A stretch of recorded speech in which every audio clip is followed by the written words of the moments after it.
A short time ago, the U.S. military carried out massive precision strikes on the 3 key nuclear facilities. যুদ্ধ চলছে।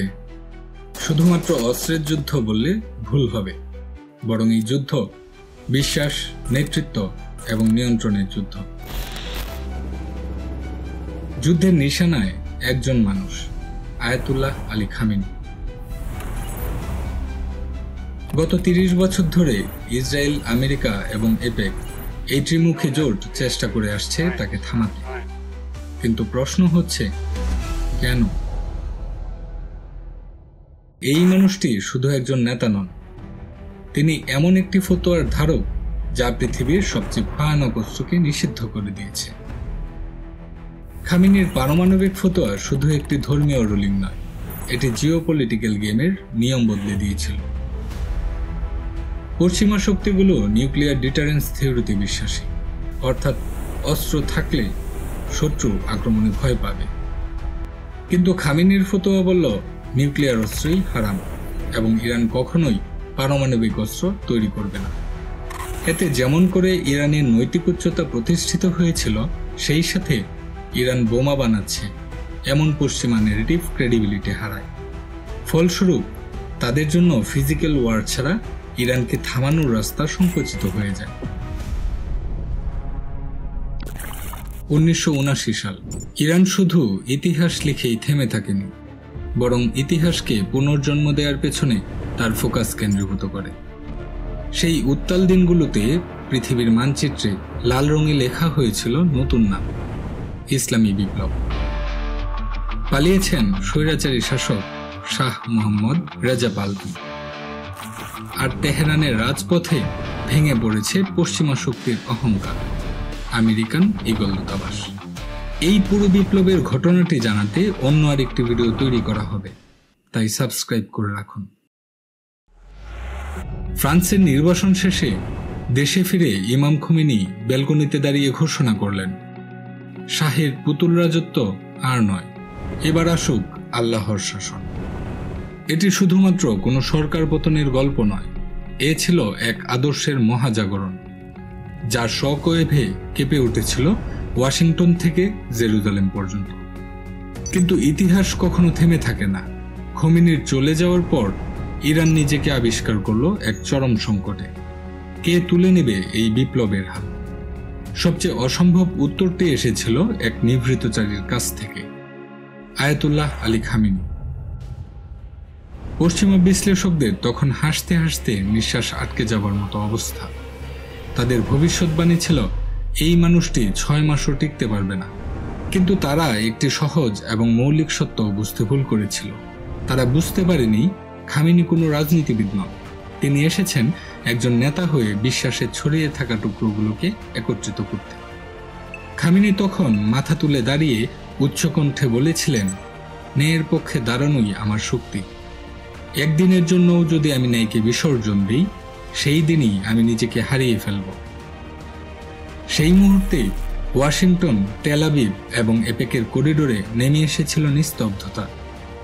তারা অনুধাবন করতে পেরেছিল খামেনিকে হার মানাতে হলে ধ্বংস করতে হবে তার প্রতি মানুষের বিশ্বাস। এবং এই যুদ্ধের কোনো ইউনিফর্ম নেই, কোনো সীমানা নেই, নেই কোনো নিয়ম।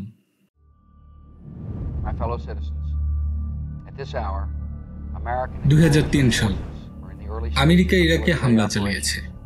সাদ্দাম হোসেনের শাসন চিরতরে শেষ। গোটা অঞ্চল থরথর করে কাঁপছে। বুঝতে কারো বাকি নেই পরবর্তী টার্গেট ইরান। কিন্তু হোয়াইট হাউসের টেবিলে তখন আরও একটি নাম ঘুরছিল, আয়াতুল্লাহ আলী খামেনি। তার বিরুদ্ধে অভিযোগ ইরান গোপনে পারমাণবিক বোমা তৈরি করছে। কিন্তু ঠিক তখনই পৃথিবীর ইতিহাসে ঘটে গেল এক অপ্রত্যাশিত ঘটনা। খামেনি ঘোষণা দিলেন ইসলামের নীতি অনুসারে পারমাণবিক অস্ত্র ব্যবহার হারাম। এটা একটা অপরাধ, এটা আল্লাহর সৃষ্টি ধ্বংস করার এক ঘৃণিত মাধ্যম। খামেনি বলেন, আমরা যুদ্ধ করব, কিন্তু নিরীহ শিশুদের লাশের উপরে নয়। পশ্চিমা বিশ্ব চমকে উঠল। কেউ বলল ব্লাফ, কেউ বলল পিয়ার স্টান্ট। কিন্তু আয়াতুল্লাহ আলী খামেনি থামলেন না। তিনি এ ঘোষণা শুধু কথার মাঝেই সীমাবদ্ধ রাখেননি, তিনি লিখিত ফতোয়া জারি করলেন। ইন্টারন্যাশনাল অ্যাটমিক এনার্জি এজেন্সি এবং ইউনাইটেড নেশন সবাই ইরানে গেল, দেখতে পেল হ্যাঁ ইউরেনিয়াম সমৃদ্ধ হচ্ছে, কিন্তু মাত্র 5%, যা কিনা বিদ্যুৎ উৎপাদনের মাত্রার সমতুল্য। 90% সমৃদ্ধ করার জন্য যে প্রক্রিয়া দরকার তার কোনো চিহ্নই সেখানে ছিল না। তবুও সন্দেহ থামে না। মোসাদ তখন এক নতুন কৌশল হাতে নেয়। মোসাদ বলছে, আমরা খামেনিকে বিশ্বাস করি না, কারণ অন্তরালে তারা নিজেরাও জানে তারা কিভাবে বিশ্বাস ভাঙে, কিভাবে মিথ্যা বলে, ছলনা করে। প্রতারণা, গুপ্তচর বৃত্তি এবং ড্রামাটিক খেলোয়াড় হিসেবে মোসাদের অবস্থান সবার উপরের দিকে। বিষয়টা অনেকটা প্রজেকশন নামক একটা মনস্তাত্ত্বীয় কৌশলের মতো। আমি যেমন সবাইকে দেখি ঠিক সেই রকম চোখে। এরপর শুরু হয় গুপ্ত হত্যা। একে একে খুন হতে থাকেন ইরানের বিজ্ঞানীরা, রাস্তার মোড়ে, গাড়ির নিচে, লিফটে। বিস্ফোরণ অথবা আততায়ীর হামলা। পৃথিবীর সবচেয়ে নিরাপদ শহরেও কেউ ছিল না নিরাপদ।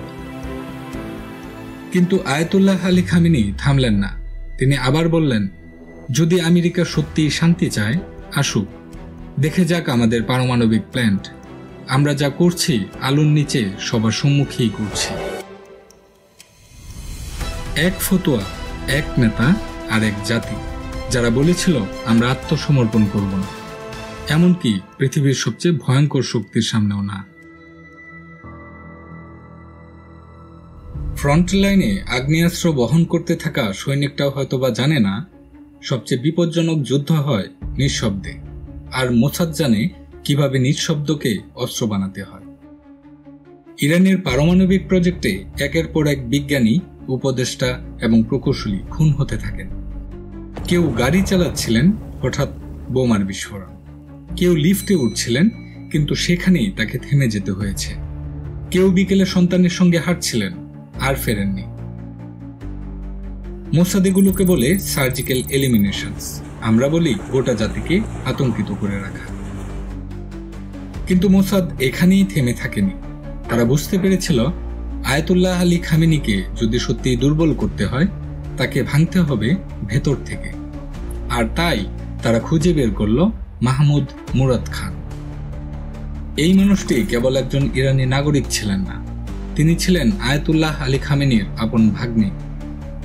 এবং মোসাদ জানত রক্তের ভেতরেই যদি ছুরি বসানো যায়, ব্যথাটা তখন দ্বিগুণ হয়। তারপর একদিন হঠাৎ আল জাজিরাতে লাইভ ইন্টারভিউ। প্রশ্ন ওঠে, আপনি আয়াতুল্লাহ আলী খামেনিকে কিভাবে দেখেন? মুরাদ খান হাসলেন একরকম করুণ ভঙ্গিতে। তারপর বললেন, আমি ওনাকে চিনি, উনি ভীতু না, কিন্তু উনি এখন খুব একা হয়ে গেছেন এবং তার চারপাশে কেবল ভয়, সন্দেহ আর নীরবতা। ইরানে যেন আগুন ছড়িয়ে পড়ে। রাষ্ট্রপতির কার্যালয় থেকে শুরু করে মসজিদে মসজিদে সবাই একটাই প্রশ্ন করতে থাকে, যদি একজন ভাগ্নেই এই কাজ করে, তাহলে বাইরের শত্রুর কি দরকার? আয়াতুল্লাহ আলী খামেনি জনসম্মুখে কিচ্ছু বলেননি, কিন্তু একজন ঘনিষ্ঠ উপদেষ্টা জানান ওনার চেহারায় কষ্টের রেখা ছিল, কিন্তু মুখে ছিল না কোনো অভিযোগ। মোসাদ যা চেয়েছিল তা তারা পেয়ে গেছে। আয়াতুল্লাহ আলী খামেনির চারপাশে তৈরি হয়েছে অদৃশ্য দেয়াল। একজন মানুষ যিনি নিজের দেশকে বাঁচাতে চেয়েছেন, এখন সেই দেশের ভেতরেই খুঁজে বেড়াচ্ছেন কার বিশ্বাসযোগ্যতা আছে আর কার নেই। মোসাদের ছুরি খামেনির হৃদয়ের খুব কাছাকাছি পৌঁছে গিয়েছিল। আপনারা হয়তো ভেবেছিলেন এবার তো সব শেষ, কিন্তু ইতিহাসের নাটকীয়তা এখানেই। যখন একজন নেতা একা হয়ে যান, তখনই জন্ম নেয় ছায়াযোদ্ধাদের নতুন প্রজন্ম। কাশেম সুলাইমানি এবং ইব্রাহিম রাইসির মতো সেই সকল যোদ্ধাদের স্মরণে নির্মিত হবে এই পর্বের দ্বিতীয় অংশ।